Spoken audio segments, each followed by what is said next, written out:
అంబటి రాంబాబు గారు ఈరోజు బాధితుడు, విక్టిమ్ ఆయన. కానీ ఈరోజు బాధితుడిని రాజమండ్రి సెంట్రల్ జైల్లో పెట్టి ఎవరైతే నిందితులు ఉన్నారో, ఎవరైతే ఈ క్రైమ్ కు పాల్పడినారో, ఈ దాడికి పాల్పడినారో వాళ్ళందరూ స్టేషన్ బెయిల్ తీసుకొని ఇదే గుంటూరులో స్వేచ్ఛగా తిరుగుతున్నారు. అంబటి రాంబాబు గారి పైన దాదాపుగా 36 కేసులు పెట్టినారు. అంటే ఈ ప్రజాస్వామ్యాన్ని కూనీ చేయడమా కాదా అనేది రాష్ట్ర ప్రజలందరూ కూడా ఆలోచించుకోవాల్సినటువంటి అవసరం ఉంది. ఎందుకంటే అంబటి రాంబాబు గారు సామాన్యమైన వ్యక్తి కాదు. ఎందుకంటే ఆయన ఒక మాజీ ఎమ్మెల్యే, మాజీ మంత్రి, ఉమ్మడి రాష్ట్రంలో ఏపీఐఏసీ చైర్మన్ గా పనిచేసినారు, అనుభవం ఉన్న నాయకుడు. ఆయన వయసు కూడా దాదాపుగా 67 సంవత్సరాలు 70 సంవత్సరాలు ఉంది. ఒక సీనియర్ సిటిజన్ ఆయన. అటువంటి వ్యక్తి పైన ఇంత కక్ష సాధింపు ఉంటే ఇంకా ఈ రాష్ట్రంలో సామాన్యులకు భద్రత ఉందా లేదా అనేది ప్రతి ఒక్కరు కూడా ఆలోచించుకోవాల్సినటువంటి అవసరం ఉంది. ఎందుకంటే గాలిలో ఒకసారి ఎమ్మెల్యేగా గెలిచి ఆ తర్వాత 5 ఏళ్లకు ఎన్నికలకు కూడా కనపడకుండా పోయిన వాళ్ళు ఈ రాష్ట్రంలో చాలా మంది ఉన్నారు. కానీ అంబటి రాంబాబు గారు అట్లా కాదు. గెలిచినా ఓడిపోయినా ఒక పార్టీని, ఒక నాయకుడిని, ఒక సిద్ధాంతాన్ని, వైఎస్ఆర్ కుటుంబాన్ని నమ్ముకొని చిత్తశుద్దితో, కమిట్మెంట్ తో పనిచేసినటువంటి నాయకుడు అంబటి రాంబాబు గారు. నిన్న అసెంబ్లీలో ఆయన జైల్లో ఉన్నారు. ఆయన పైన 30 కేసులు పెట్టినారు.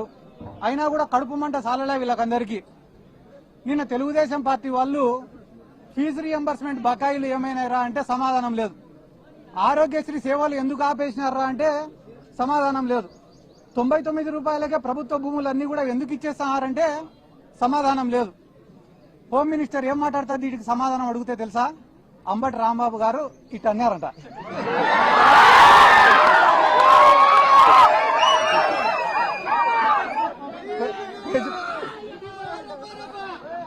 ప్రజలకు ఉపయోగపడే సమస్యలు 100 అడిగితే దానిలకు సమాధానం చెప్పకుండా అంబటి రాంబాబు గారు ఇట్ అన్నారు.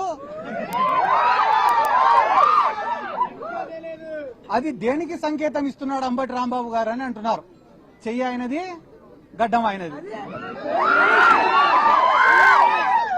అంటే ఈ రాష్ట్రంలో తెలుగుదేశం వాళ్ళు చేసేది ఏమరా అంటే మంచి సబ్జెక్టును అంతా పక్కకు దుబ్బేసి పనికి మాలినది ఒక్కటి పట్టుకుంటారు. ఈ రోజు వాళ్ళు ఏమనుకుంటున్నారు టీడీపీ వాళ్ళంటే అంబటి రాంబాబు గారిని ఇబ్బంది పెడుతున్నాం, బాధ పెడుతున్నామని అనుకుంటున్నారు. కానీ అంబటి రాంబాబు గారు ఏమనుకుంటున్నారు? నేను వైఎస్ఆర్ కాంగ్రెస్ పార్టీ కోసం పోరాడతానా, అందుకు నేను గర్వపడుతున్నా అనుకుంటున్నాడు. ఆయన అట్లా అనుకునే రోజులు మీరు ఆయనను బాధ పెట్టేది లేదు, ఆయనను పీకేది కూడా లేదని చెప్పి జీవితంలో ఎప్పుడైనా ఒకటి ఉంటుందన్నా. ఏంది రాది అంటే మనం చేసే తప్పులు మనకు చాలా చిన్నగా కనిపిస్తాయి, కానీ ప్రపంచానికి చాలా పెద్దగా కనిపిస్తాయి. అదే రకంగా మనం చేసే మంచి మనకు చాలా పెద్దగా కనిపిస్తుంది, కానీ ప్రపంచానికి చాలా చిన్నగా కనిపిస్తుంది. ఈ రోజు కూటమి ప్రభుత్వం యొక్క పరిస్థితి ఏమరా అంటే పొద్దున్న నుంచి రాత్రి వరకు చేసేటివన్నీ కూడా తప్పులే, అయినా కూడా వాళ్ళ కళ్ళకు అవి కనపడ్డంలే. తిరుమల లడ్డు విషయమే దీనికి ఉదాహరణ. వాళ్ళ దృష్టిలో తిరుమల లడ్డు అనేది చాలా చిన్న విషయం, కానీ అది చిన్న విషయం కాదన్నా.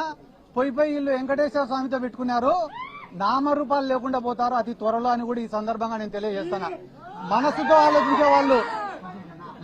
ఆలోచించే వాళ్ళు, మనస్సాక్షితో ఆలోచించే వాళ్ళు, దైవభక్తి ఉండేవాళ్ళు, దేవుడిపైన నమ్మకం ఉన్నవాళ్ళు, జనసేన పార్టీలో కావచ్చు, తెలుగుదేశం పార్టీలో ఉండే వాళ్ళు కూడా 80% మంది ఈ లడ్డూకు సంబంధించి వాళ్ళు చేస్తున్న తప్పుడు ప్రచారాలను ఒప్పుకోవడం లే ఈరోజు.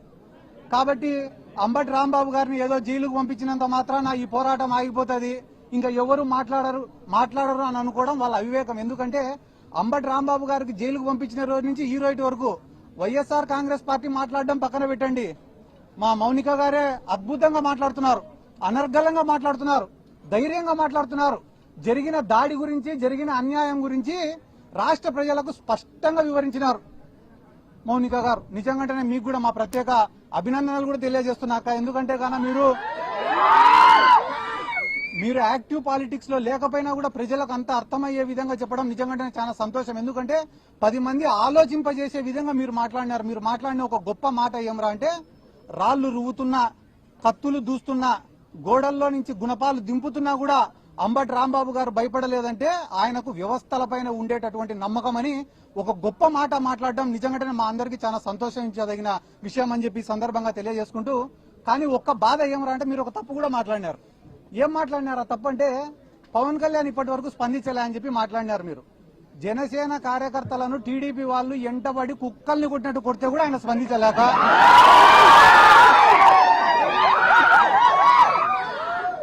కుక్కల్ని కొట్టినట్టు ఆ వీధిలో చొక్కాలు చింపి కొడితే కూడా పవన్ కళ్యాణ్ స్పందించలే.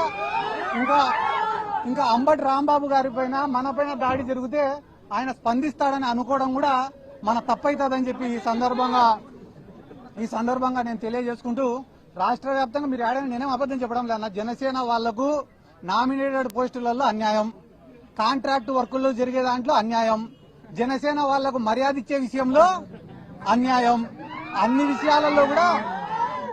అన్ని విషయాలలో వాళ్ళు నెత్తి నోరు కొట్టుకుంటా అంటే కూడా ఈ పవన్ కళ్యాణ్ స్పందించుకోవడం లేదు.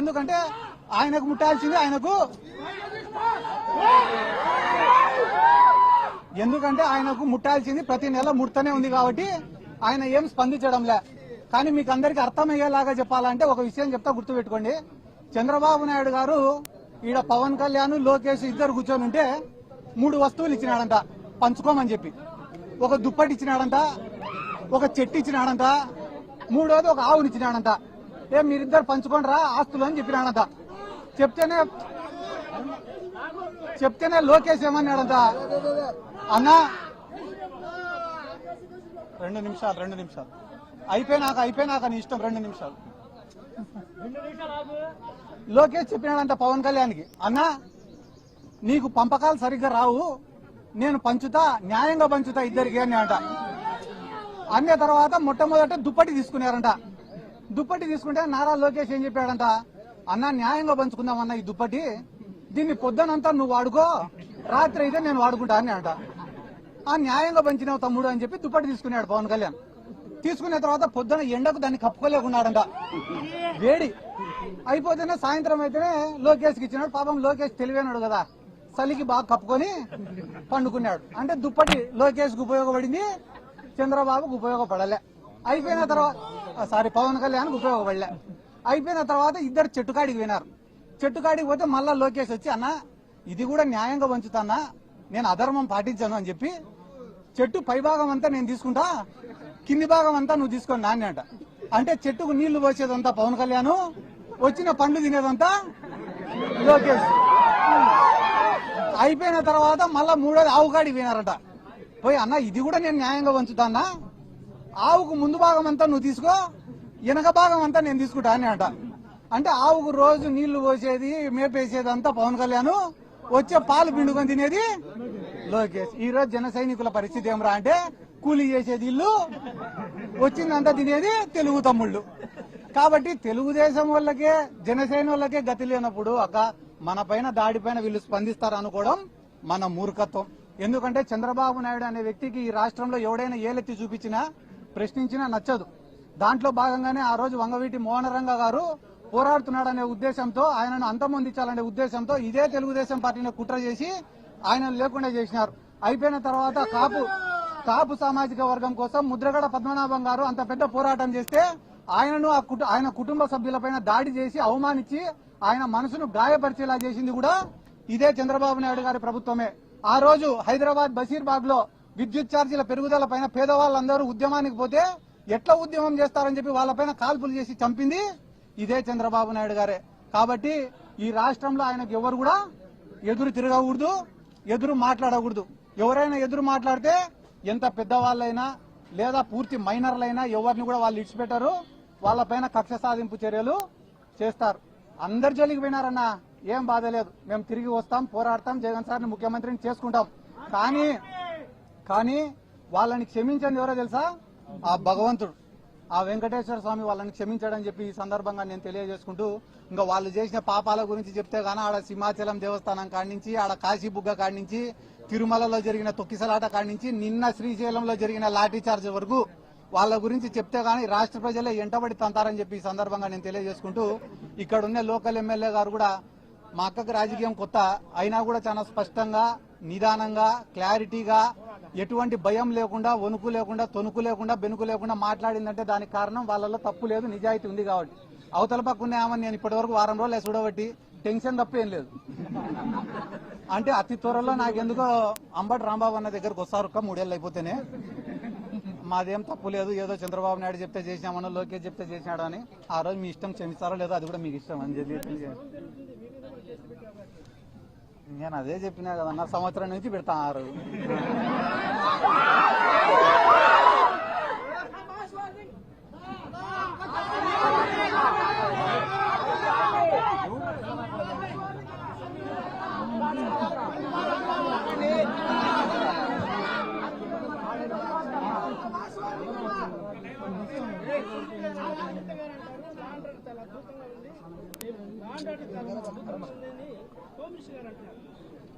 హోమ్ మినిస్టర్ గారు నిన్న అంబటి రాంబాబు గారిని ఎవరు తిట్టినారో సాక్ష్యాలు ఇవ్వండి, వాళ్ళని ఎత్తుకపోయి స్టేషన్లో వేసి సెల్లులో వేసి లాఠీని ఎత్తి వాళ్ళ కొడతామన్నారు.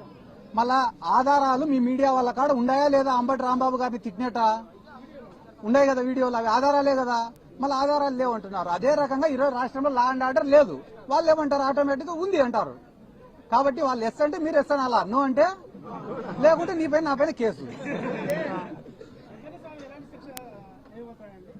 అన్న దేవుని జోలికి పోయిన వాళ్ళకి ఎటువంటి శిక్ష అనేది ఇంకా అది చెప్పకూడదు అన్న.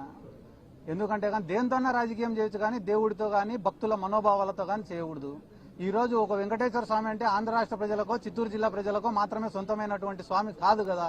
ప్రపంచ దేశాలలో ఉండే భక్తులు ఉన్నారు, హిందువులు అందరూ కూడా వెంకటేశ్వర స్వామిని ఎంతో పవిత్రంగా భావించి వస్తారు. ఒకవేళ నిజంగంటేనే దాంట్లో ఏదన్నా తప్పు జరిగినా కూడా చట్టం తన పని తను చేసుకుని పోవాలా తప్ప రాష్ట్రానికి పెద్ద దిక్కుగా ముఖ్యమంత్రి కుర్చీలో ఉన్న చంద్రబాబు నాయుడు గారు ఇన్నిసార్లు ప్రెస్ మీట్ పెట్టి దాంట్లో పందికొవ్వనో, లేకుంటే గాన బాత్రూంలు కడిగే కెమికల్ ఉందనో, లేకుంటే గాన దాని యొక్క పవిత్రను తగ్గించే పని మాత్రం చెయ్యకూడదు. అది తప్పు. ఆ పని ఆయన పూనుకున్నాడంటే కేవలం ఇది రాజకీయ స్వార్థంతో చేస్తున్నాడు తప్ప దాంట్లో నిజం లేదని అర్థం.